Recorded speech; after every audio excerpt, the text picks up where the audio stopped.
What's up, everybody? Welcome in to the Early Edge. I'm your host, Alan Bell. We got a fantastic show lined up for you today. But I'll tell you what, before we get to today's picks, let's take a look at how we did on yesterday. And we actually went, what is that, 8-8 total. You see on the morning show here that we went 5-6. Oh, yeah, that's it. Sorry. We went, I lost it there. Yeah, we ended up running even. I thought we had two slides. That is my fault here. And let me say one thing. Spencer Howard, we had him total outs under 14.5. My man ends at 15. It was brutal. But you know what? Such is baseball. All right, let's bring in the stars of the show. And everybody's looking sharp. First up, Maestro. How we doing, sir? We're doing well. You know, AB, it's been a rough week for anyone following my MLB picks on SportsLine. I've given away a lot of the profit that I built up in the first half of the year, but I had a good omen last night in the JCC League. Tight game, goes to overtime. I lock it down at the foul line, 10-12 from the foul line. We don't have to talk about it. I was 3 for 10 from the field with some terrible turnovers, but I did hit my free throws. We got the win in overtime, and I think it's a good omen. I think it's a great omen, right? And anybody that's stepping up to the free throw line and knocking them down, especially late, dude, you can't buy clutch, man. Well done on that. Allie O'Neill, how we doing? Doing well. I'm looking for a little bounce back after, especially Yankees last night. Yeah, you know, it's fascinating. Like, I was asking myself, like, did the Mets break the Yankees? Like, what in the world is going on? I think they did. Yeah, I'm telling you, it was wild. I know. Like, it was a phenomenal pitching matchup last night. And prop stars, my man. How we doing, sir? What's good, AB? Allie, Larry, great to see both of you. Larry, a wise man once wrote, "It's not about how you start. It's about how you finish." You know what? Prop stars, you're a smart man. And I tell you what, because you're a smart man, let's get into the storylines that affect the betting lines for today. And you know what?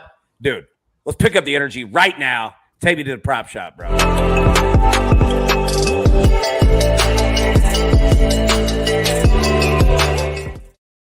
Prop shop officially open for business.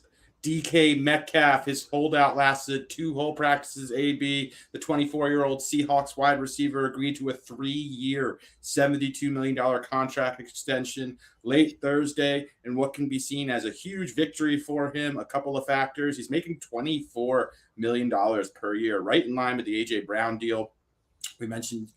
He also received a $30 million signing bonus. This deal gives him top 10 money for a wide receiver while also ensuring that he hits free agency again in his prime, something you rarely see for top line wide receivers. Barring a steep decline, he's going to enter free agency at 27 years old after guys like Justin Jefferson and Jamar Chase have likely reset the market. Although we will see how long he's able to put up with Drew Lock throwing the football to him, AB. Yeah, that's an excellent point, right? Now, first off, you know, in regards to DK Metcalf, he called the Seahawks bluff, and they caved in quick, right? Like, we're still waiting on Deebo Samuel, you know, out in San Francisco, what they do in regards to the price for that. But, you know, one, good for him, like you said, you know, that he'll enter free agency again at the age of 27. That's the third contract. Like, numbers 2 and 3 are where you get paid, and him getting to number 3 at 27 is going to be incredible, man. I think this deal, AB, could be a direct guideline for Deebo Samuel's contract as well. I think you're right. I think you're absolutely right. All right, now let's go to the other side here because DK Metcalf has been putting up. There's a team in Major League Baseball that has not been putting up and starting fast at all. Allie, talk to me about the Pirates here. Yep. So over the last 10 games, the Pirates have only won the first 5 money line in one of those. So they're 1-5-4 in those last 10. They haven't really been that good, honestly, this whole season, especially at home. I think they're like 14, 22, and 11. So knowing that, it's just definitely something to stay away from. Look at last night, how they had the Phillies up, the Phillies were up really good, and then they kind of came back right at the end there. So definitely something that you're on the side of caution on. Yeah, that's good information, right? And you're also correct on that game last night. I mean, the Phillies were at 8-0, right? Then you look up 2 outs of the ninth, and it's 8-7. You're like, oh my goodness, like, is this really going to happen? And I'll tell you what, we played the Phillies yesterday. Team total over 4. We wanted to play the game. It was just too expensive, obviously. But a nugget here on the Pirates, and it doesn't affect today's game, but it did on yesterday. The Pirates are now coming off of a day off, 1-13 straight up this season. Like, rest is absolutely horrific for them. So just something to keep in mind the next game that they have coming off of a day off. All right, now. Yeah, but AB, they did cash the run line down 8-0 With just a couple innings left. They get 2, and then they get 5 in the 9th, and I saw a lot of people crying about that one late last night. Yeah, and you know what? Maestro, you brought up the perfect point last night, like right when that game ended, that they get that 7th run with 2 outs, right? And what we were saying, the Phillies on the money line was way too expensive. Everybody was going to play on the run line, which really seemed like the sharp play. And I didn't even think about it till you said that right after that. It's like, wow, game ends 8-7. Just destroyed anybody on the Phillies run line. That was brutal, man. A bad beat for sure. Now, speaking of a team that has had brutal bad beats the last 2 years in terms of injuries, the San Francisco 49ers, looks like they're going to have a new starting quarterback in Trey Lance. Talk to me about their passing props, Maestro. Yeah, you could look at every quarterback on Caesar Sports to get the over-under for the passing yards, and the lowest number belongs to Trey Lance at 34.75.5 passing yards. The only other quarterbacks in that neighborhood, you have Ryan Tannehill, Carson Wentz about 50 yards higher, and you have Jalen Hurts 75 yards higher. But my first look is going to be to the under, and I'll tell you why. This team ran the 4th most percentage of running plays last season. And is that going to go down when you switch to Jimmy G, from Jimmy G to Trey Lance? That percentage is only going to go up. They're practicing read options, in the practices that we're getting right now.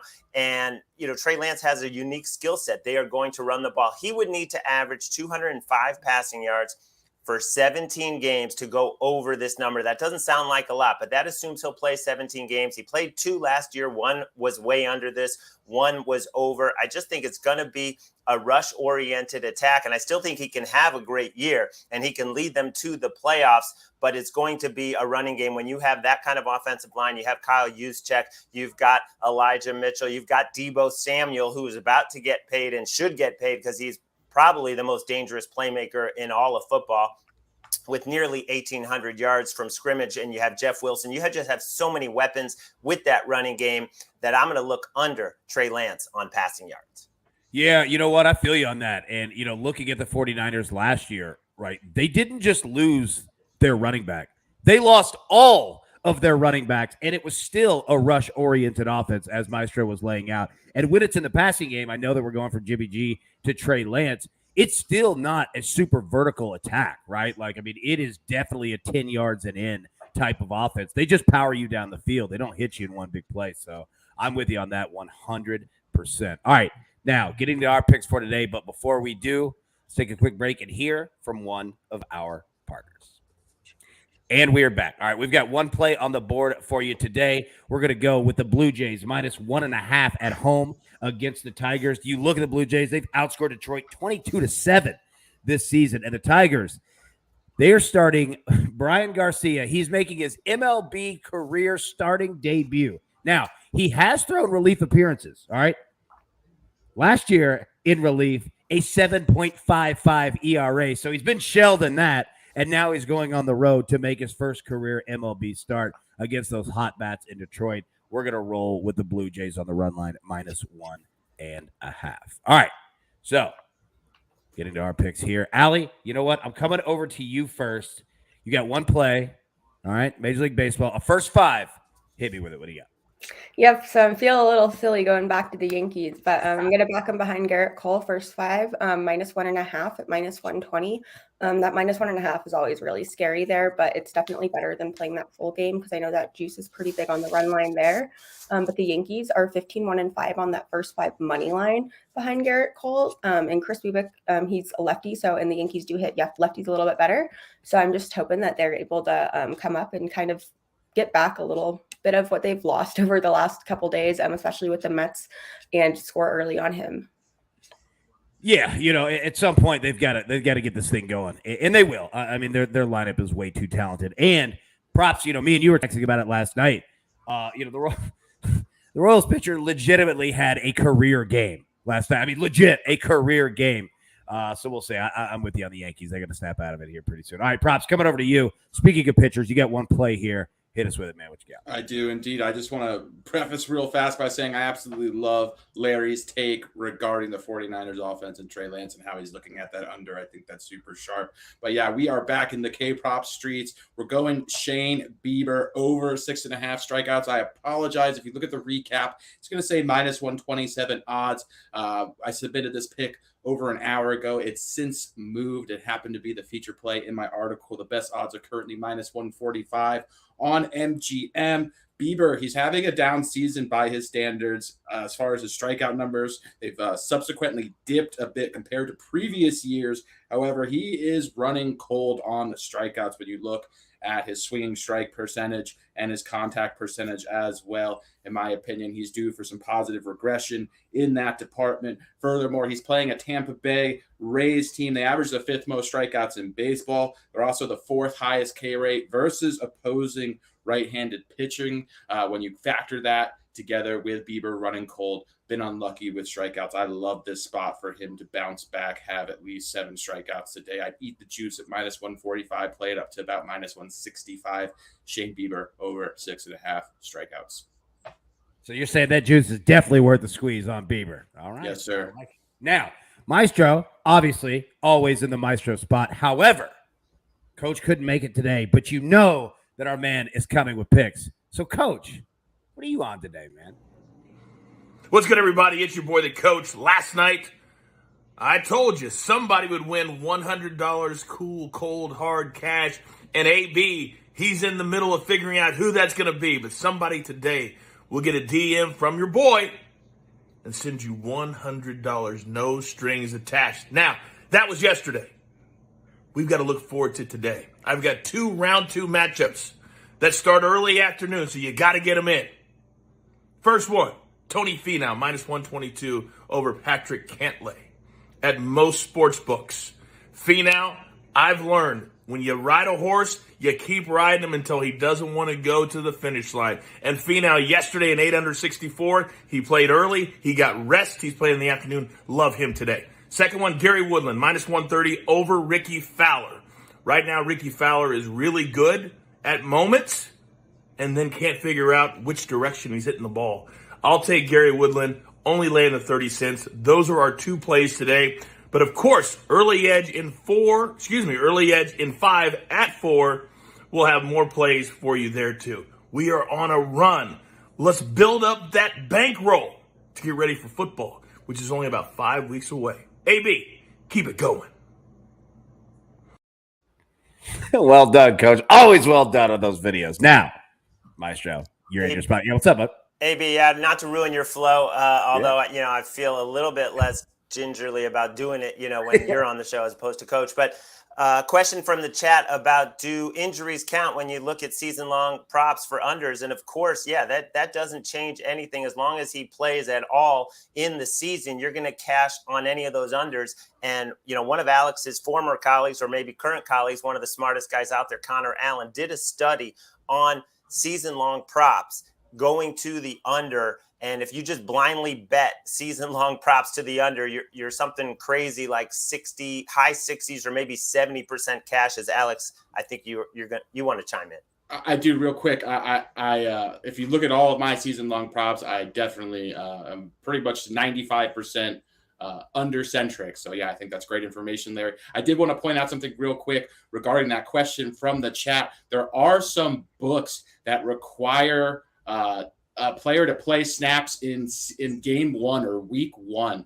I'm not sure which book, so I would definitely make sure you look at the rules of the books regarding season-long props, because I have seen scenarios where a player will play, but he misses week 1, and therefore the ticket gets voided. So just make sure when you bet the unders on season-long props that just be aware of what the rules are, because they vary book to book.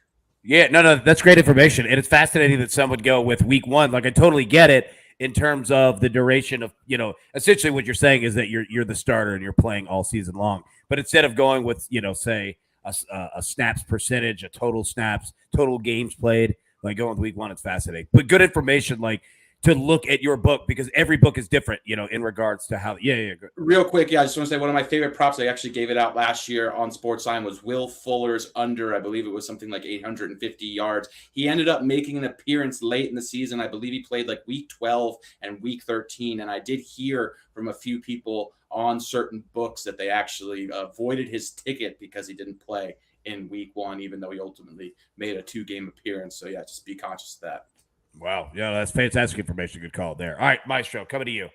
Bring us home, baby. You got one play, Major League Baseball. What you got, my man? All right, I'll make it quick. Just like the pitching matchup in San Diego, like it for the Twins with Joe Ryan, the rookie. They're 10-5 in his 15 starts. He's been excellent this month, 3-1 with a 2.05 ERA, only 13 hits allowed in 22 innings. Going up against Blake Snell, pitched a little bit better lately, but he doesn't go deep. He's always liable to walk a bunch of guys. 2 starts ago, he had 6 walks. And then you look at the Padres bullpen. They just blew 2 more saves. They've blown 16 saves this year. They're 10-17 in their last 27. I think the Twins should be a slight favorite, yet they're even money in San Diego. I played Minnesota plus 100. There we go. All right, everybody, grab your paper, grab your pencil. Let's take a look at the recap here. And Maestro, as he just broke down, he's on the Twins money line plus 100. Allie, the Yankees first 5 -5.5.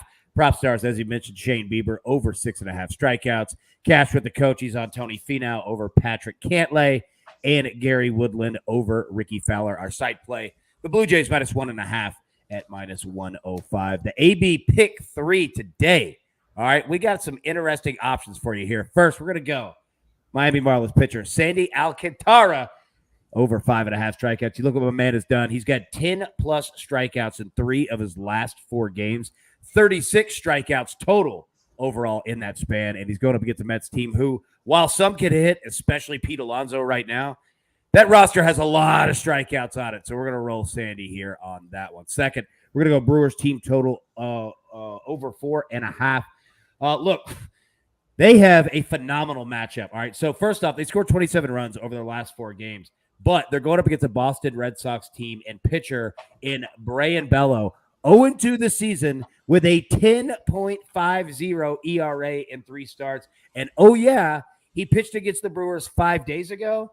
He gave up 5 runs and was yanked after 4 innings. We're going to roll the Brewers today over 5.5. Last play here. Going to the MLS. We got 1 game tonight. We're going to go LAFC and Seattle, both teams to score. They're both averaging over 1 goal per game offensively. They're both averaging giving up 1 goal or more defensively. Let's roll with it at -135. So that's all the damage we can do for today. Everybody, thank you so much for tuning in. We'll be live again at 4 p.m. Eastern for the early edge in 5. But until then, as always, best of luck. Let's cash these tickets, and we'll see you later.